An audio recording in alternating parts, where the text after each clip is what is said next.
Eram 7h30 da tarde desse dia 6 de janeiro de 1981, quando se iniciou a abertura do túmulo de Santo António.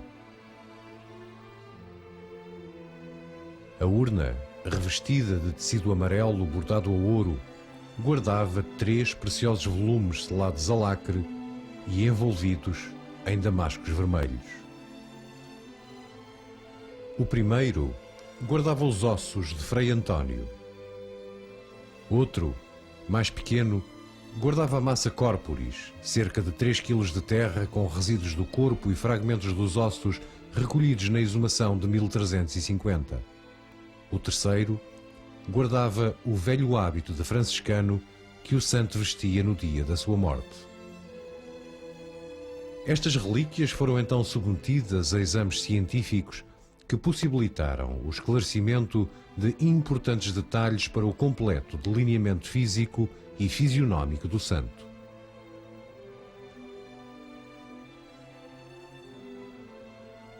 Se não havia qualquer dúvida de que Santo António tinha morrido no dia 13 de junho de 1231 em Arcela, uma aldeia perto de Pádua, subsistiam ainda algumas dúvidas quanto à data do seu nascimento, que durante muitos séculos fora considerado em agosto de 1195.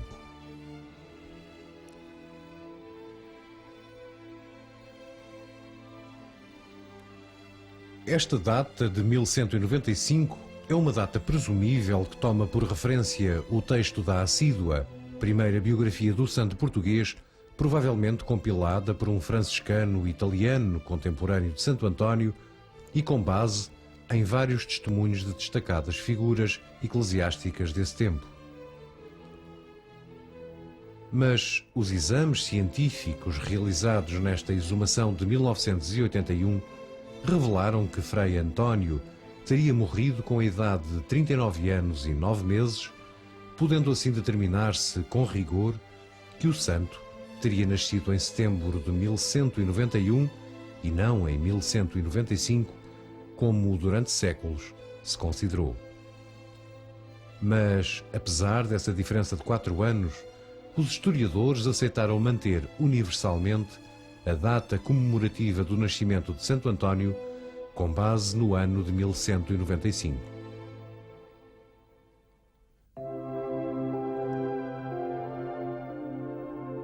Frei António, o mais universal de todos os portugueses e um dos santos mais venerados em todo o mundo, nasceu em Lisboa, numa casa a poucos metros da porta principal da Sé, no mesmo local onde hoje se encontra a sua igreja.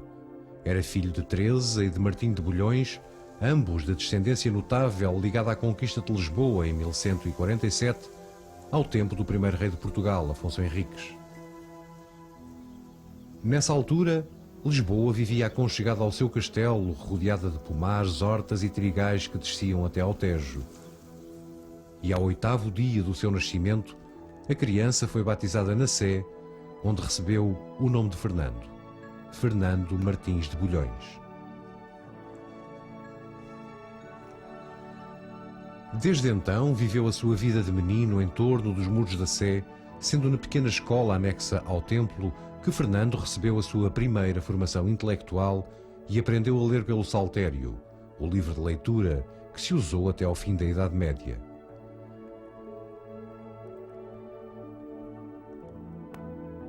E terá sido igualmente na Sé, onde foi menino do coro, que recebeu também as primeiras revelações dos seus invulgares dotes de santidade.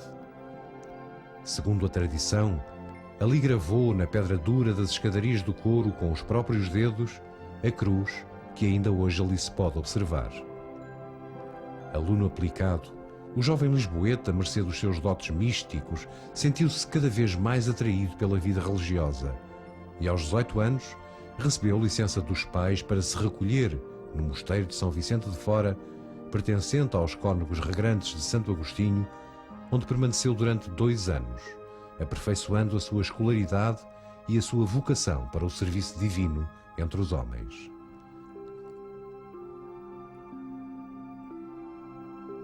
Viaja depois para Coimbra, que nesse tempo era a capital do Reino de Portugal, fixando-se no mosteiro de Santa Cruz, onde completaria o seu currículo de estudos eclesiásticos. A par das qualidades naturais do jovem Fernando, a permanência em Coimbra junto de notáveis mestres portugueses, o auxílio da importante biblioteca do mosteiro, o estudo da teologia, das ciências e das leis, muito influenciaram a formação da sua excepcional personalidade. Perto da idade de 30 anos, seria ordenado sacerdote pelo arcebispo de Braga. E ainda em Coimbra, o jovem sacerdote assistiria à chegada da arca que trazia os restos mortais de 5 franciscanos martirizados em terras de Marrocos. A profunda impressão que este facto provocou no seu espírito e o desejo ardente de pregar a palavra de Deus foram decisivos na mudança radical que se operou na sua vida ao trocar o hábito de cônego pela estamanha e pela corda dos franciscanos, símbolo dos valores evangélicos da humildade, fraternidade e penitência. Decidido a pregar a palavra divina aos infiéis, partiu de Coimbra com direção a Lisboa para daí tomar viagem para Marrocos. Da riqueza do seu nascimento só lhe restavam agora o pobre hábito que vestia e o nome de batismo que havia 30 anos recebera na sede de Lisboa. E mesmo esse substituiu por António, simplesmente, o nome com o qual se consagrou para a eternidade.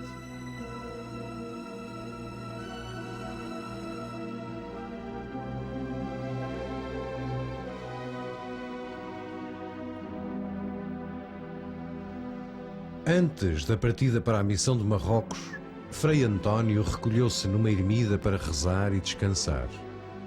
Ali se preparou para o embarque, sem saber que aos 30 anos de idade, esse seria o definitivo adeus a Lisboa, a sua cidade. Nunca mais voltaria a Portugal.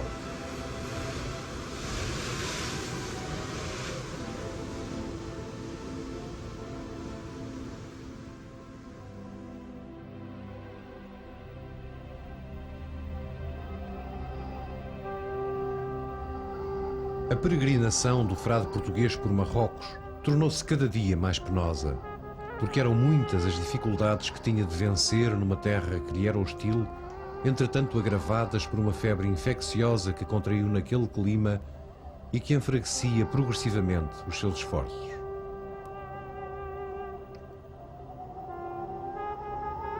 E como a doença se prolongava, Frei António decidiu abandonar Marrocos, embarcando com destino a Portugal.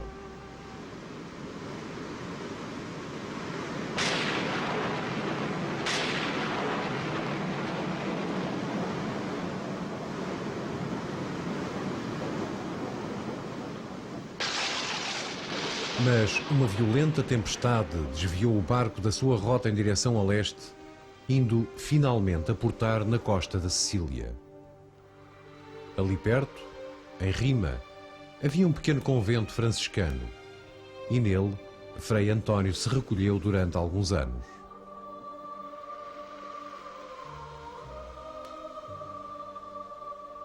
Entretanto, numa reunião de franciscanos em Assis, Frei António veio a conhecer o patriarca São Francisco, fundador da ordem, e que nele reconheceu invulgar compreensão da atitude doutrinária franciscana.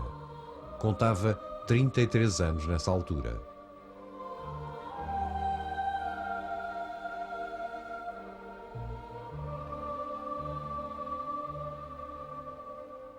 Noutra reunião de franciscanos, algum tempo depois, o acaso viria a ditar a Frei António a sua missão de orador.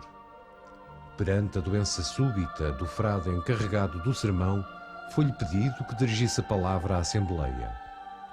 Revelando a sua vasta sabedoria, com raiz nas lições dos mestres de Coimbra e Lisboa, a eloquência e a intensidade do seu discurso suscitaram o entusiasmo e a admiração de todos os presentes. A notícia das qualidades de orador do jovem frade português depressa correu por toda a península de Itália e por diversas vezes a pregação de Frei António foi seguida de impressionantes milagres.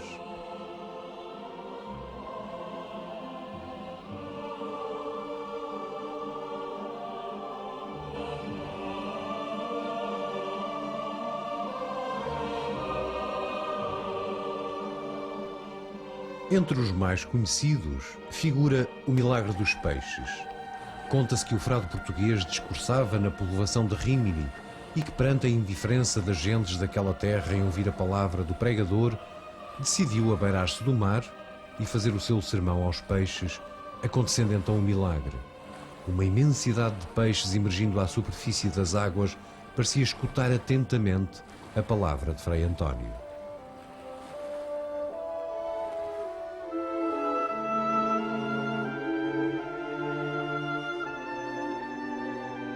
Frei António missionou durante 3 anos no sul de França. Em Itália, pregou em Roma, Ferrara, Florença e em muitas outras vilas, aldeias e cidades, mas nunca mais voltou a Portugal, o seu país de origem.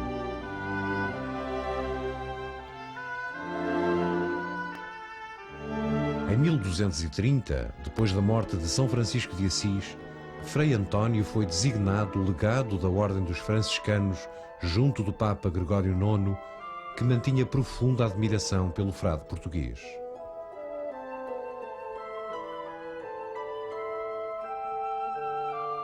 Depois, e já com 39 anos, acabou por se fixar em Pádua, com a intenção de servir os seus irmãos no estudo da teologia e da pregação.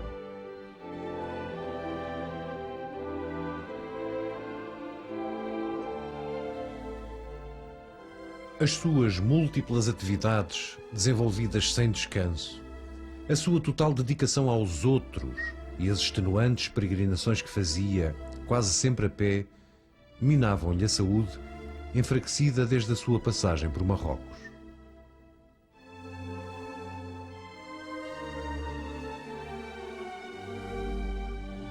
Nos finais de maio de 1231, Frei António, já muito fraco, recolhe-se em Campo de Piero, a poucos quilómetros de Pádua, para descansar. Mas a sua doença ia piorando cada dia que passava. Na oração e na contemplação, Frei António preparava-se para receber a morte com serenidade.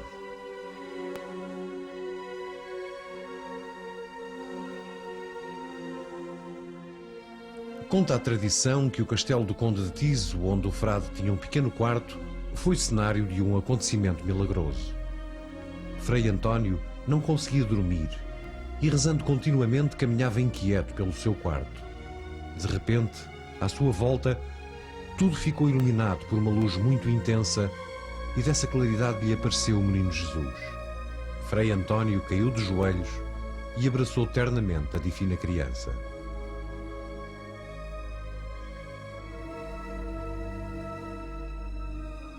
Nas primeiras horas do dia 13 de junho, Frei António sentiu que a morte se aproximava e manifestou o desejo de morrer na igrejinha de Santa Maria Madre Domine, perto de Pádua, que ele mesmo fizera construir.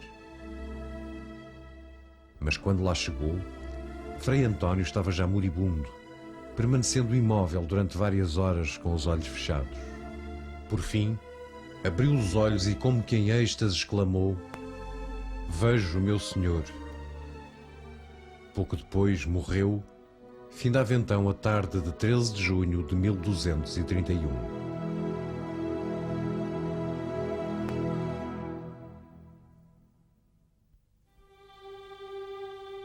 No ano seguinte à sua morte, Frei António seria canonizado pela Igreja. O homem que nasceu em Lisboa com o nome de Fernando de Bulhões ficaria para a história com o nome definitivo de Santo António. Logo em 1232, o antigo Senado de Lisboa, hoje Câmara Municipal, adquiriu a casa onde tinha nascido Santo António, junto da sede de Lisboa. Não se conhece a data em que a casa foi convertida em igreja, mas sabe-se que a partir de 1430 e durante 300 anos, todos os reis de Portugal foram contribuindo para o enriquecimento da igreja de Santo António, transformando-a ao longo dos séculos num templo sumptuoso.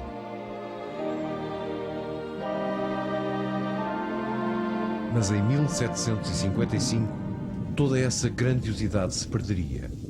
O violento terremoto e incêndio que destruíram Lisboa deixou a igreja completamente arrasada, escapando apenas, como por milagre, a capela-mor e o pequeno quarto onde nascera Santo António. Poucas semanas depois do terremoto começaram as obras de reconstrução da igreja, mercê de subscrições públicas e dádivas régias. A igreja veio, entretanto, a ganhar a configuração que ainda hoje apresenta, guardando-se no seu interior, intacto, o pequeno recanto onde nascera Santo António, agora transformado em cripta de fervorosa devoção que recebe milhares de visitantes provenientes de todo o mundo.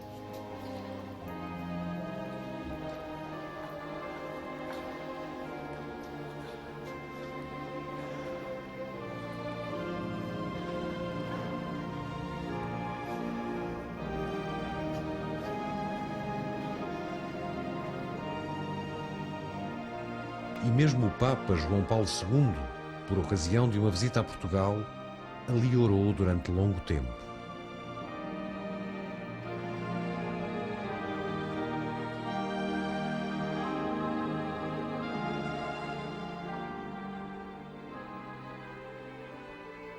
Situada defronte do atual Largo de Santo António, a igreja apresenta na sua construção exterior um conjunto arquitetónico de grande sobriedade.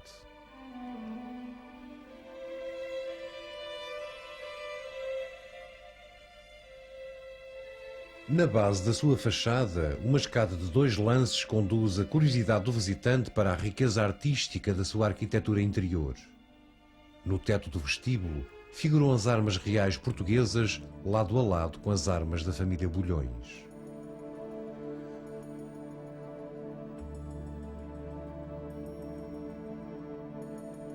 Duas pias de água benta em mármore rosado ladeiam a entrada do templo, encimadas por 2 lápides simétricas, comemorando a edificação feita por Dom Manuel I e a reconstrução da atual igreja logo a seguir ao terremoto. A igreja é constituída por uma única nave e o seu teto construído em madeira revestida à tela pintada, imitando o mármore autêntico que cobre as paredes. Por baixo do verandim do coro, salientam-se requintadas aplicações de madeira entalhada sobre o revestimento de tela pintada. O altar de Nossa Senhora das Dores ergue-se num retábulo de estrutura barroca, decorado com 2 anjos e uma composição floral em talha dourada. Por baixo desse altar, um sarcófago de vidro guarda os restos mortais de Santa Justina Mártir.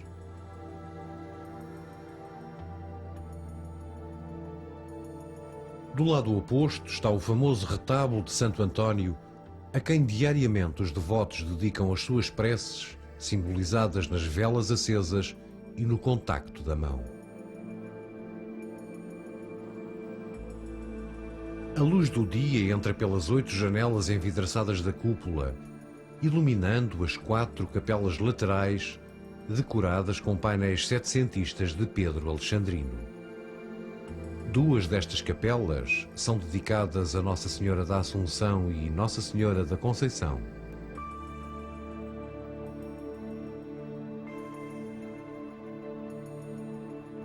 As outras capelas ao Santo Cristo e ao Espírito Santo.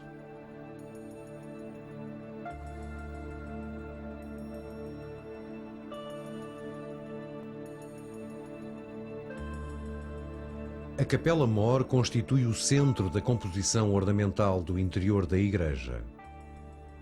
A imagem de Santo António, que foi poupada pelo terremoto de 1755, é encimada por 2 anjos que louvam a glória do santo.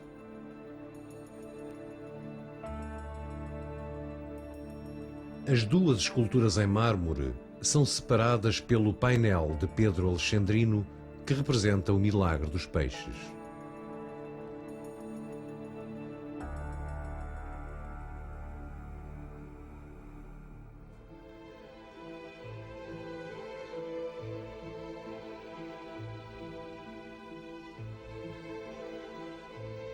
As imagens do Sagrado Coração de Jesus e do Patriarca São Francisco completam o conjunto artístico do interior da igreja que está ao acesso do público visitante.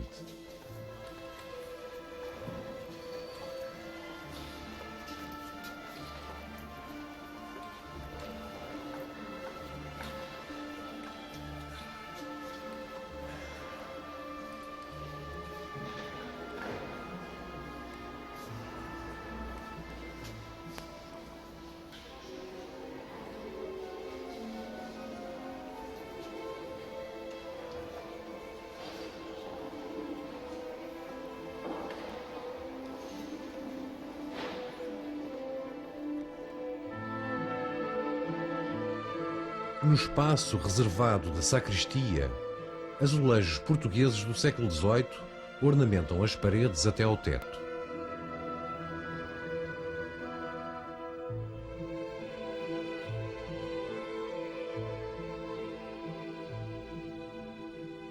Uma série de medalhões exibe abundantes grinaldas de flores.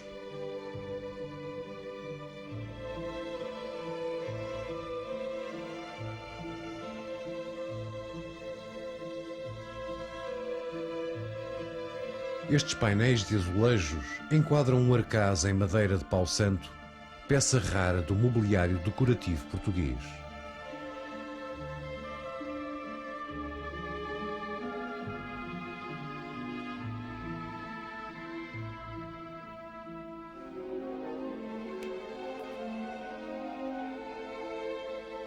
Sobre o arcaz estão dispostas valiosas peças de arte sacra. 4 pequenas esculturas em madeira de ébano representam os 4 evangelistas.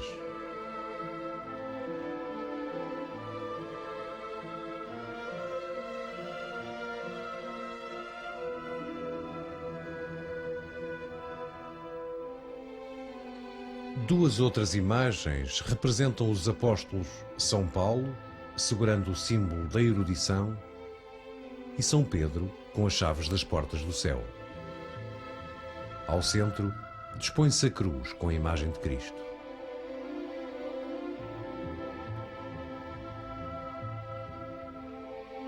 O retábulo da sacristia é constituído por um painel setecentista de Bruno do Vale, representando a Sagrada Família.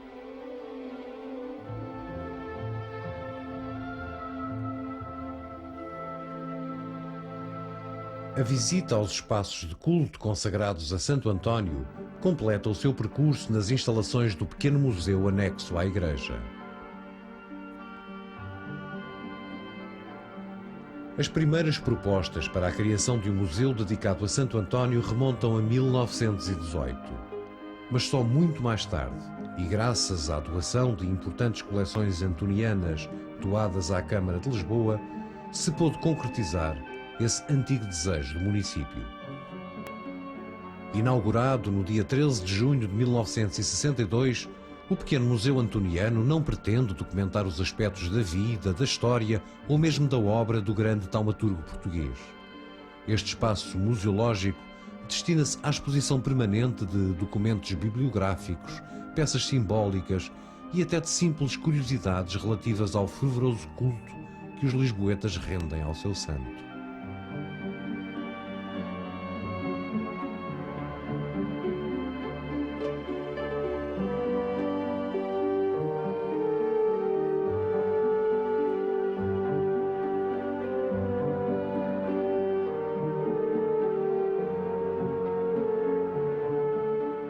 O seu acervo é constituído por peças que pertencem à Igreja e por outras espécies oferecidas ou adquiridas pelo município ao longo dos anos.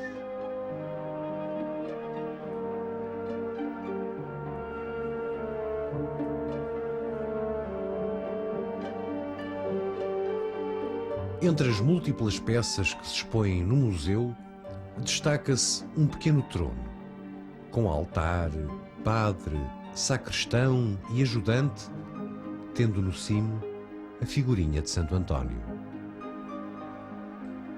Diz a tradição que estes pequenos tronos populares surgiram por toda a cidade logo depois do terremoto de 1755 para a recolha de donativos destinados à reconstrução da atual igreja.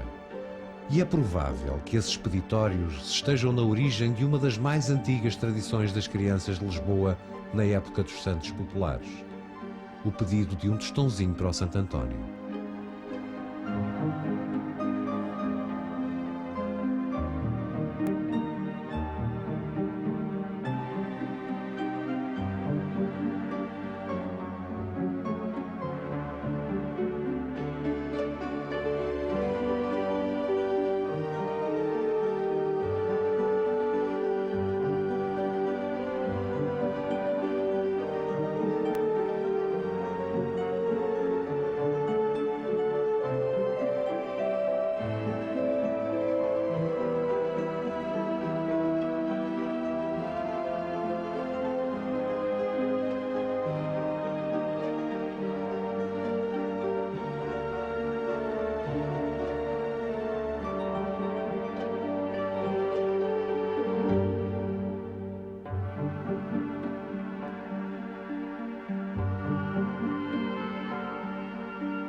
A diversidade de objetos presentes no pequeno museu que a Câmara Municipal de Lisboa dedica a Santo António demonstram a inspiradora devoção por este santo tão popular, nascido neste local há cerca de 800 anos.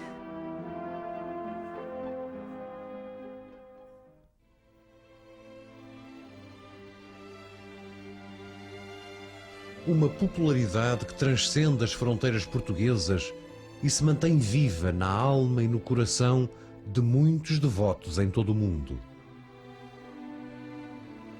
A dimensão universal deste santo, cujo culto não se apagou em 800 anos, tem raiz na permanente atualidade dos valores que sempre orientaram a sua pregação e doutrina.